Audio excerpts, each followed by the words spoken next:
You are watching the Doctalk show.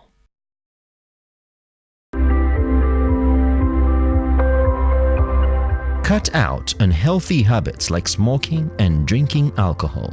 Smoking and drinking are extremely bad for your health and directly related to increasing your non-communicable disease risk. Smoking increases your risk of heart problems, increased blood pressure, cancer, diabetes, and breathing problems. Not drinking is perhaps the best possible health choice you'll ever make.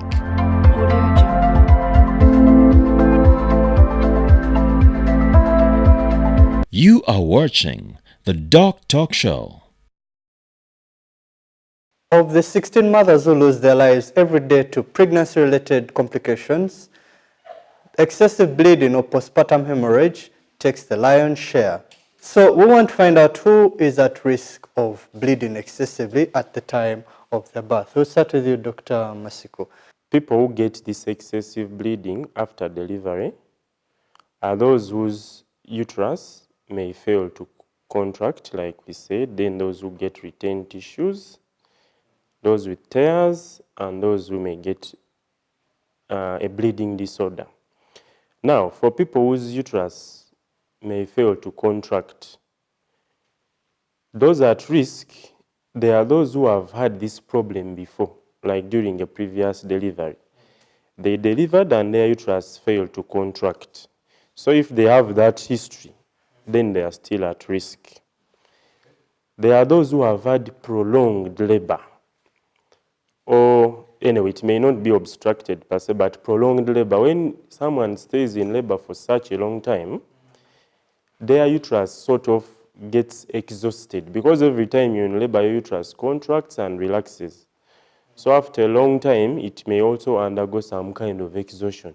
What is the average amount of time of the labor? When you say now that it is prolonged, this labor is too much? Yeah, for example, if someone stays in what we call the active phase of labor for more than like 8 hours, usually labor is becoming prolonged. Yeah. Then there are those also may not contract for other reasons because their uterus was over-distended, for example, before giving birth. Like mothers who have multiple pregnancy, like a twin pregnancy.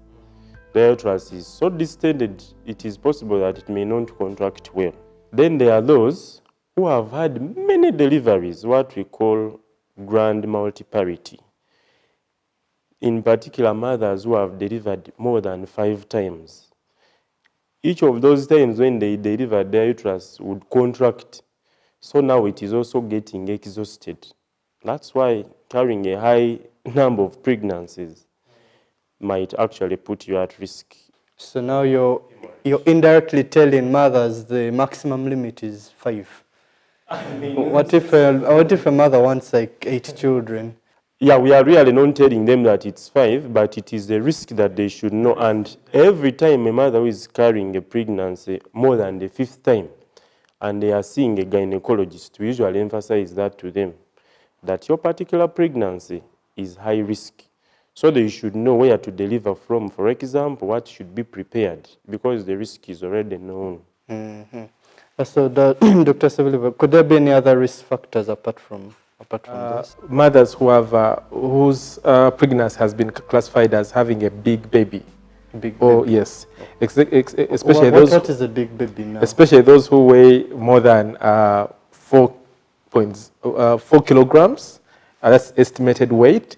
It also increases the risk of bleeding after delivery because the uterine muscle is overstretched during delivery. Okay. Also, mothers who have certain obstetric or pregnancy complications like preeclampsia, that's or hypertension in pregnancy. Such high blood pressure. High blood pressure in pregnancy can predispose to failure for the blood to coagulate normally. And then you mean to naturally clot? Yes, naturally coagulation to clot. Yes, naturally clot. So in case that means after delivery, they will easily bleed from that site where the placenta was implanted. Okay. Another risk factor is delivery under unskilled birth attendants.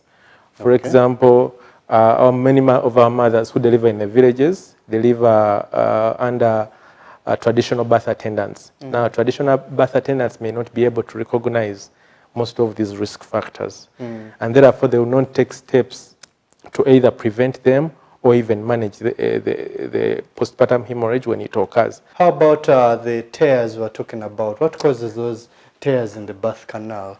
Maybe when the uterus ruptures or bursts after, before delivery. And this has also its risk factors. For example, if someone has been operated twice or more, and then they undergo labor, and nothing's done to operate her immediately, she has a risk of rupturing of the uterus. You mean the uterus just tears itself? It tears itself. At the place of the scars? Yes, during those contractions. So that one alone can lead to excessive bleeding, and then excessive bleeding after delivery. Other possible causes of tears could be the second stage of labor, or when the mother is told, now you can start pushing. If she starts to push before the birth canal opens completely, this will predispose to a cervical tear or tear of the cervix of the mother, and this can really cause a lot of bleeding, which can cause death after delivery. So in other words, pregnant mothers should always ensure they deliver under skilled hands. Yes. You know, what is the impact of on the family or maybe on the economy? How does that come about? Maybe, Dr. Darius, before we move to that, one other risk factor is mothers who undergo labor induction or augmentation. In certain circumstances, the doctor may have reasons to give you drugs so that labor starts. Some of these drugs cause excessive uterine contraction, especially if not well managed by a trained person. So that one can increase a risk of someone bleeding after delivery. So if labor is supposed to be induced or started before normal labor starts, it should be done by a skilled person so that he can monitor the mother well, and also after delivery, he can that skilled person can prevent the excessive bleeding. So when you talk about inducing labor, I've just recalled some ladies, some mothers will will use herbs or some chemicals. They insert some chemicals in the birth canal to stimulate the labor. Can that contribute to the bleeding, Dr. Masco? They are very potent. They can give excessive uterine contractions. In fact, in some instances, they have led to mothers getting a ruptured uterus, or they lead to that exhaustion of the uterus so that when they finish delivering, the uterus can't contract. Another risk factor is because there is increasing number of mothers getting C-sections. And this is important. That's why people who don't have any indication for C-section should not really ask for it. We are seeing increased number of cases where mothers may deliver and the uterus fails to be, rather the placenta fails to be delivered because it gets abnormally adherent to the scar. It is common for mothers who have been operated 2 or more times. They get this abnormal implantation of the uterus, which you may call placental crater, and after delivery, you find the placenta cannot separate and it continues bleeding. It is retained and it is implanted into the scar.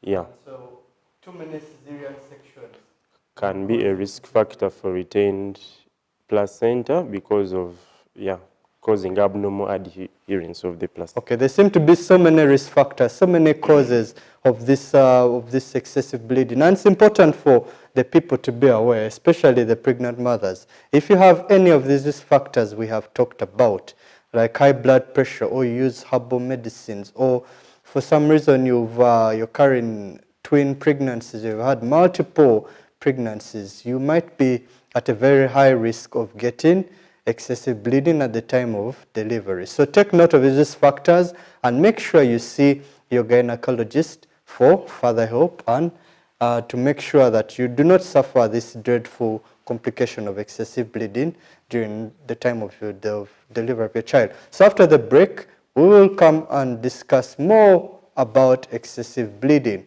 How can you recognize it? What can be done in case you realize that you are bleeding excessively? What should you do? Don't go away. Send in your questions and comments on our social media handles, on Facebook, on Twitter. If you have missed this show, you can as well go on to YouTube, log in, subscribe, share, and like our videos. Don't go away. You are watching the Doctalk Show.